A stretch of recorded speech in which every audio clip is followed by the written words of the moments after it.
Hello and welcome to Tesori Home. Today I am with my friend Sandy from The Collected Garden here at Larger Cross in Old Wick, New Jersey. We're here in their potting shed for today's video. It's the most beautiful homeware shop. They have antiques, so if you are in the local area in New Jersey or you want to shop online, you can check them out at largercross.com.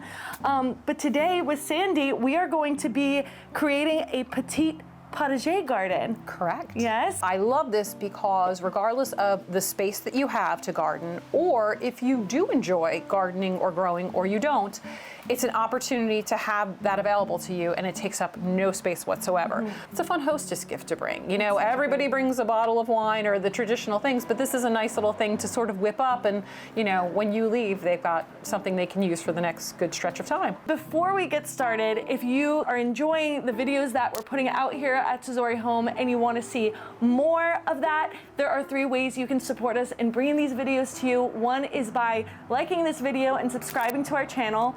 The second is by joining our channel, and the third would be by joining our Patreon, where we share all the deleted scenes from our videos and fun community things. So would love to see you inside, but let's get started. I'm excited to create. So tell me, where do you begin with this? How do you start with creating your... So very few things needed. You need the vessel of your choice. You can use a traditional flower pot like this, maybe with a bigger circumference. We are using a terracotta bowl. If you have vintage, if you have a large like basin bowl or anything like that, if you have something like that that you want to use, you can actually plant in, you know, your vintage vessels and things that you have in that regard. So very simple. You need dirt. We have like an organic potting soil with organic compost. You need a vessel, and you need a selection, your choice of herbs. We did some veggies as well, and then we're going to be focusing on some edible flowers like nasturtium and pansies, because if you're putting your charcuterie together, now you've just leveled up casually putting a nasturtium or a pansy on there. Well, that's so fun. I love, and especially if you're doing like a cake or something, you want to decorate your cake with it. And it's funny because I had never, you know, had a nasturtium, and I was like, well, everyone says they're edible. Like, what do they taste like? So I ate one of the leaves, and it's just very peppery, like an arugula. Okay. But even if you don't end up eating the leaf, it's just the sweetest sort of lily pad sort of petal, and the same thing with the pansies. I mean, a lot of restaurants will just plop them on top of salads because you're getting that color to counteract with whatever they're serving you, so a lot of fun. We have a bowl that's ready. Yes. But now we are going to take this bowl and show you how easy it is. So we have a hole, so we're gonna take a little river rock, put it over there to cover it, because we want drainage, but certainly you don't want the water, you know, pouring out. So then we're also going to put in a little bit of gravel. So now I am going to give you my shovel, which, let's give everyone a good tip. If you garden, do not leave your things out in the rain, because eventually they will start to rust or patina, and you want to keep them in better condition than this. So always bring your supplies inside. It's well loved. Exactly. So, okay, so you can just scoop and pour.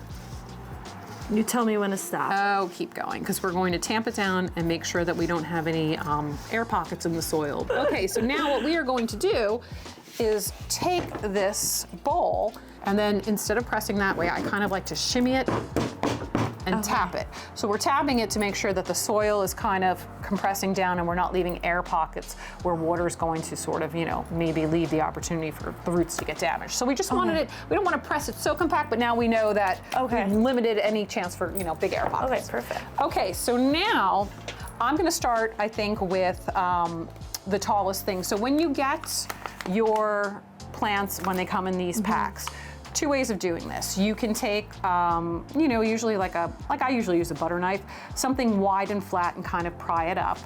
Or, you know, you can squeeze and push from the bottom. And if you do that, you're gonna hold it down at the base, and then we're going to lift it out. We don't want to just come in and just yank the plant up, because if it doesn't release, you're now holding a plant in your hand, and the roots and the rest of it are in the container. So you just sort of want to gently kind of coax it out. Okay.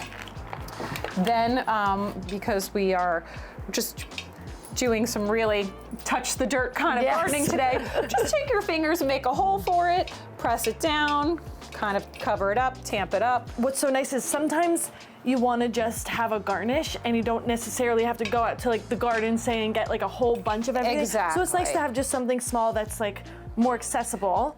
I that you think can so, clip. and I think when you have it, closer to your back door or right off of your slider or wherever, it's just nicer that you have less pressure from the squirrels or the deer or any of those things, as opposed to when it's in a garden bed in your yard, or the rabbits. They're all cute and wonderful, but when they're coming after your stuff, the game changes. Yeah. So that's kind of that layer. We have these fun, sweet little teepees. So we're gonna pop that in, and then because we have the dill, in theory, if we were to let it go all the way, can easily grow. If you've seen, 24, 38 inches, it can get very, very tall. So for something like this, thinking that, it may end up lasting the entire summer, by tucking it in, what you can do as it starts to grow is give it a little support and just kind of tie it in, and then maybe you might decide you want to let it grow a little bit taller, and because it will have, support from our little sort of, teepee there, it'll just be kind of sweet, and then it won't be flopping and taking over the space of other, things in here that need to grow. I love it because it's pretty as is, but it also is very functional. That's what this is. It's very beautiful just as a centerpiece. Right. But it's functional. So now the pansies, these are pansies that are grown for cutting. So while it's just a very sort of basic little length now, when they are tucked in a regular cutting garden under taller plants, they will push to find the light, and that's how you get it a large enough stem to make it a cutting pansy to put in a bouquet for floral design, etc. So these, you may not see quite that growth in here, but nonetheless, you're still getting that really pretty flower for garnishes and, So pretty. Yeah, They're so absolutely. delicate. They're just sweet, and they actually have like a light little fragrance to them, so that's just kind of nice, and you don't expect it. Now I have a question. Since these are all like close together, so what is that gonna do for as far as the growth?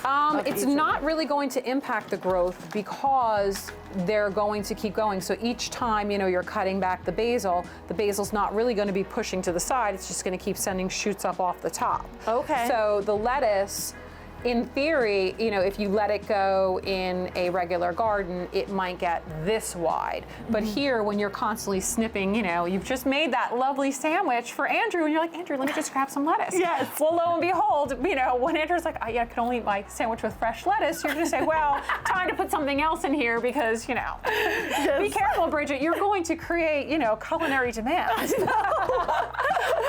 In my apron and my dress whisking all over. If there's a whole story here, there is. So what's kind of nice is that you don't have to get super focused on, am I compromising the plants? Are they living their sort of best life or whatever? Because you're constantly cutting and using, and inevitably, come the summer when everyone takes a lovely vacation, coming back and saying, well, this is a little fried, maybe I'll replant. Okay. So it's just kind of one of those things that it's a kind of choose your own adventure in a way, and just kind of keep it going however you want to. And I like what you said about adapting it as the seasons change. Like absolutely. Just putting in what's seasonal, and when you go away and they die, okay, let's refresh and revamp it. Absolutely. Here, I'm going to give you these nasturtiums. While you see that we have obviously lots of dirt in between the plants, you can kind of come back in, and if you wanted to use some of that gravel that we used on the bottom for drainage, you can put that on top to act as sort of like a mulch, and it'll give it a little more of like a fairy garden vibe as well, I suppose. Or you can put, just some like live moss on there, or you can leave it. But if you do want to put, a cover on it, that helps keep the moisture in a little bit. So that's an option. So if you want rocks, you're more than welcome, and you can leave it if you'd like. What has been the biggest lesson you've learned through gardening, would you say? Oh gosh, nature isn't perfect. So if you're striving for perfect, it's not attainable. And I just think spending time in nature is a meditation. It just takes a moment and takes you out of everything that you're doing. Everything we're doing will always be there, but if you can pause for a moment, take a little bit to plant, and then go back and kind of enjoy that cycle, it's a great gift, right? Yeah. It's a total mood booster, and even if it's a sprig of herbs and, a glass by your kitchen sink, or, you go full throttle and all of those annuals you cut and you bring in the house and enjoy, I think surrounding yourself with nature is, it's the best thing. Yeah, I completely agree. And what better way to have something that forces you to get outside on the days where you don't feel like it? Oh, let me go tend to my garden. Yeah. And you're not just tending to your garden, but you're tending to your soul, really. That's it in a nutshell. And that's the thing. I think you don't have to, a garden is not defined by some, amazing coffee table of something coffee table book of something so extraordinary. It literally can be 3 flower pots, and they're yours, and you're taking care of it, and you're enjoying it, and you're seeing that change. And that's what makes it really special. So I think, if you can get your hands a little bit dirty, or wear gloves, and plant something this year, it's the best thing you could possibly do. So happy planting. Yes, happy planning. Thank you for guiding us through. This is such a fun idea, and I hope it inspires you to create something beautiful in your own home and to enjoy just elevating dishes day to day and elevating your life. And also, I love the idea of giving this as a gift. I think this is going to be my next hostess gift, creating one of these. There you go. All right, thank you so much, Sandy. Thank you, friend. Always the best time. Yes, and if you guys want to connect with Sandy and keep up to date with all that she's doing, you can connect with her on social media at The Collected Garden. And once again, if you want to shop any pieces from Larger Cross, you can visit their website at largercross.com. They have so many beautiful pieces for you to fill your home with. And good luck stopping at just 1 or 2 items in your cart. That's all I have to say. It's dangerous, so beware. Very. Thank you. Thank you. This is so much fun. Yay. All right, happy spring. If you are connecting with the homes and the women and the stories that we're sharing here at Tesori Home, and you want to help us bring you more of that, there are 3 ways you can do that. One is by subscribing to our channel and liking this video so more people can see it. Another is by joining our channel. And the third would be by joining our Patreon. We share behind the scenes, extra deleted scenes there as well for your enjoyment. But we so appreciate you watching our videos, and we will see you in the next one.